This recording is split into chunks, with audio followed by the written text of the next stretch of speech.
এর আগে যখন আমি একটি হারিকেন পেইন্টিং করেছিলাম ঠিক তখনই আমি আপনাদেরকে বলেছিলাম যে আমি আরেকটি হারিকেন পেইন্টিং নিয়ে আপনাদের সামনে উপস্থিত হব। এই যে দেখেন চলে এসেছি আরেকটি হারিকেন পেইন্টিং নিয়ে। হ্যালো এভরিওয়ান, আমি ঋতু, কালার প্যালেট পেজে আপনাদের সবাইকে স্বাগতম। আজ নিয়ে এলাম একটি হারিকেন পেইন্টিং নিয়ে। চলুন তাহলে শুরু করে ফেলি। শুরুতে বলে রাখা ভালো যে যখন আমরা এরকম ধরনের পেইন্টিং করব তখন আমরা একটি সাদা কোট করে নিলে কালারগুলো খুব সুন্দরভাবে ফোটে। আর এর আগের পেইন্টিংয়ে আমি বলেছিলাম আপনাদেরকে আমি অনেক বছর আগে এই পেইন্টিংটি করতে চেয়ে করা হয় নাই। আমি ঠিক তখনই সাদা কালারের কোড একটি করে নিয়েছিলাম, তাই আমার আর নতুন করে সাদা কোড ব্যবহার করতে হয় নাই। এই কারণে আমি সেটি আপনাদের তুলে ধরতে পারি নাই। আসলে সাদা কোডটি তুলে ধরার মতন আসলে কিছুই নেই, জাস্ট সাদা কালার পুরো হারিকেনটিতে ব্যবহার করেছিলাম।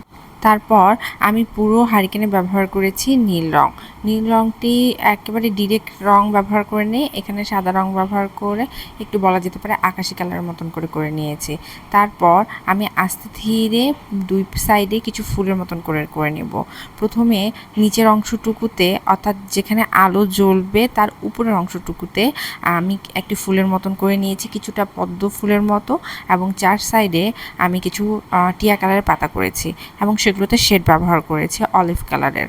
এই তো ফুলের কাজ যখন আমি শেষ করে ফেলেছি, তার হাতলগুলোতে আমি সাদা রং ব্যবহার করে একটু ডিজাইনের মতন করে নিয়েছি এবং এক সাইডের ডিজাইনে আমি রেখেছি সাদা ফুল উপরের দিকে দুই সাইডেই, তারপরে লাল, তারপর কমলা, তারপর আবার সাদা, এবং এর ফাঁকে ফাঁকে আমি কিছু পাতা ব্যবহার করেছি, সেটা টিয়া কালার ব্যবহার করেছি।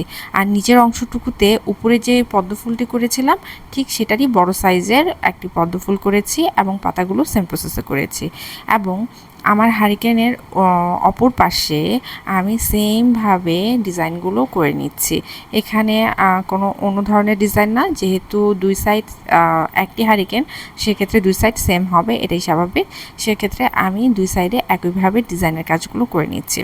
এখন চলে যাচ্ছি হারিকেনের অপর পাশে নিচের অংশটুকুতে, যেখানে আমি আরেকটি পদ্ম ফুল ব্যবহার করেছি। এটা ঠিক পদ্ম ফুলের মতো দেখতে লাগছে তাই পদ্ম ফুল বলছি, কারণ এখানে আমি সাদা কালার ব্যবহার করেছি, হলুদ কালার, কমলা কালার এবং সেই সাথে লাল কালার ব্যবহার করেছি। এত কালারের আসলে পদ্ম ফুল হয় না, একটু কালারফুল করার জন্য আমি এভাবে কাজটি করেছি। এবং পদ্ম ফুলের মতো লাগার কারণেই আমি বারবার করে বলছি আমি পদ্ম ফুল বলছি, তাছাড়া আসলে কিছুই না। এবং সেম প্রসেসে আমি হাতলগুলোতে কয়েকটি ফুলের কাজ করে নিচ্ছি, সাদা, লাল, কমলা এবং আবার সাদা। এবার চলে যাচ্ছি পাতার দিক। এখানে যে বললাম ওই যে ফুলের ফাঁকে ফাঁকে কিছু পাতা ব্যবহার করেছি, সেই পাতাগুলোর কাজ এখানে করে নিচ্ছি এবং অল্প একটু সাদা রং ব্যবহার করে একটু ডিজাইনের মতন করে নিচ্ছি। পাতার কাজ শেষ করার পর ফুলের যে মাঝের অংশগুলো রয়েছে সেগুলোতে আমি কিছু ডিজাইন করব এবং ওই হাতলের সাইডগুলোতে একটু সাদা রং ব্যবহার করে একটু ডিজাইনের মতন করে নেব। আর লাল এবং কমলা ফুলগুলোতে আমি সাদা রং ব্যবহার করেছি মাঝের অংশটুকুতে, আর সাদা অংশগুলোতে একটাতে লাল, একটাতে কমলা রং ব্যবহার করেছি। এখন সর্বশেষ যে নিচের কাজটুকু রয়েছে সেটাতে আমি সাদা রং ব্যবহার করে কিছুটা বল বল করে নিলাম এবং উপরের যে অংশটুকু রয়েছে সেখানে সাদা রং ব্যবহার করে একটু ডিজাইনের মতন করে নিচ্ছি দুই সাইডে। এই সময়টাতে আমি খুব বেশি এক্সাইটেড হয়ে গিয়েছিলাম। কী কারণে এক্সাইটেড হয়েছিলাম সেটা বলি।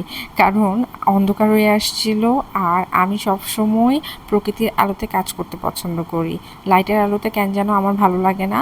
আর অন্ধকার হয়ে আসছিল আর আমার কাজটা সেই দিনের মধ্যে শেষ করতে হতো, এই কারণে আমি খুব তাড়াহুড়ো করে কাজটুকু করছিলাম।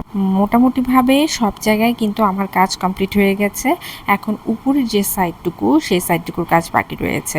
আমার এর আগের যে হারিকেনটি ছিল সেটার মাঝখানের মানে উপরের অংশটুকু ছিল গোল, আর এটা হচ্ছে চারকোনা, তাই উপরের অংশটুকু আমি হলুদ রং ব্যবহার করে চারকোনাভাবে করে নিয়েছি এবং তার সাইড দিয়ে সাদা রং ব্যবহার করে একটু ডিজাইনের মতন করে নিয়েছি। এই তো কাজ আমার শেষ। ভিডিওটি যদি ভালো লেগে থাকে লাইক, কমেন্ট, শেয়ার করতে ভুলবেন না। ধন্যবাদ।